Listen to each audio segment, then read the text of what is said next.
The early 20th century was an age of empires, industrial might, and rising tensions. By 1914, Europe was a powder keg, and the assassination of a single archduke would provide the spark that ignited a global conflict. This is the story of the First World War. In the summer of 1914, Europe was divided by a complex system of alliances. The Triple Entente of France, Russia, and Great Britain faced the Central Powers of Germany and Austria-Hungary. The continent was armed for a war many saw as inevitable. The trigger came in Sarajevo, the capital of the Austro-Hungarian province of Bosnia. Archduke Franz Ferdinand, heir to the throne, was assassinated by a Serbian nationalist. Austria-Hungary, suspecting Serbian government involvement, issued a severe ultimatum. When Serbia's response was deemed insufficient, Austria-Hungary declared war. This local conflict rapidly escalated due to the alliance system.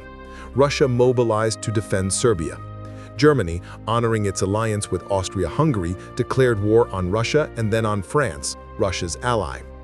To execute its Schlieffen Plan, a strategy to quickly defeat France before turning to Russia, Germany invaded neutral Belgium. Britain, which had a treaty guaranteeing Belgian neutrality, declared war on Germany. In a matter of weeks, a continental war had begun. The German advance through Belgium and into France was initially successful, pushing to the outskirts of Paris. However, an Allied counteroffensive at the Battle of the Marne halted the German advance. Both sides then attempted to outflank each other in a race to the sea, resulting in a continuous line of trenches stretching from the Swiss border to the North Sea. The mobile war was over. The stalemate of trench warfare had begun. Life in the trenches was a harrowing experience. Soldiers faced constant shelling, sniper fire, disease, and rats. The standard tactic involved a massive artillery bombardment, followed by infantry charging across no man's land, a wasteland of mud, craters, and barbed wire, directly into enemy machine gun fire. Gains were measured in yards, at a cost of hundreds of thousands of casualties. Battles like Verdun and the Somme became synonymous with unimaginable slaughter. While the Western Front dominated the conflict was truly global. The Ottoman Empire joined the Central Powers, opening fronts in the Middle East and the Caucasus. The Allies launched a failed campaign at Gallipoli to secure a sea route to Russia. Fighting also occurred in Germany's overseas colonies in Africa and Asia. New nations entered the fray. Italy joined the Allies, opening a brutal front in the Alps. Japan seized German territories in the Pacific. The war also saw the first large-scale use of new technologies, including poison gas, tanks, and aircraft.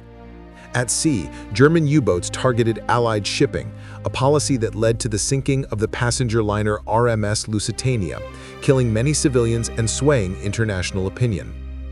On the Eastern Front, Russia suffered immense losses. By 1917, war weariness, food shortages, and political discontent boiled over. The Tsar was overthrown in the February Revolution, and later that year, the Bolsheviks seized power in the October Revolution. The new communist government signed the Treaty of Brest-Litovsk with Germany in 1918, withdrawing Russia from the war. This German victory on the Eastern Front was offset by a major development in the West, the entry of the United States. American neutrality had been eroded by unrestricted submarine warfare and the revelation of the Zimmermann telegram, a German proposal for Mexico to enter the war against the U.S. In April 1917, America declared war, bringing its vast industrial capacity and fresh troops to the exhausted Allied cause. In the spring of 1918, Germany launched a massive series of offensives on the Western Front, hoping to win the war before American forces could arrive in full strength. Initially, they made significant gains. However, the attacks exhausted the German army, and bolstered by American reinforcements, the Allies held the line. By August, the Allies began a decisive counteroffensive known as the 100 Days Offensive. One by one, the Central Powers collapsed. Bulgaria surrendered in September, followed by the Ottoman Empire in October.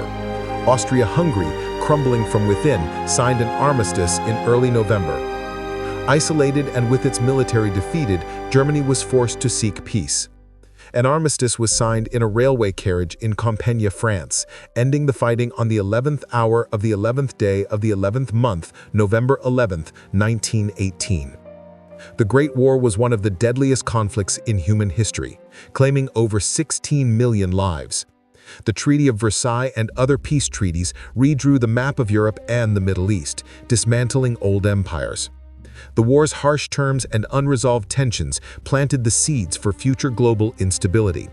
It was a catastrophic event that shattered the old world order, a conflict whose consequences would echo throughout the 20th century. And so, the guns finally fell silent on November 11, 1918. But the cost was almost incomprehensible. Millions of lives lost and a continent left shattered. The world of 1914 was gone forever, replaced by a new and uncertain era defined by the consequences of this devastating conflict. That's the story of World War I. If you enjoyed this overview, be sure to subscribe to RookieFactFinder and hit the bell so you don't miss our next video. Until next time.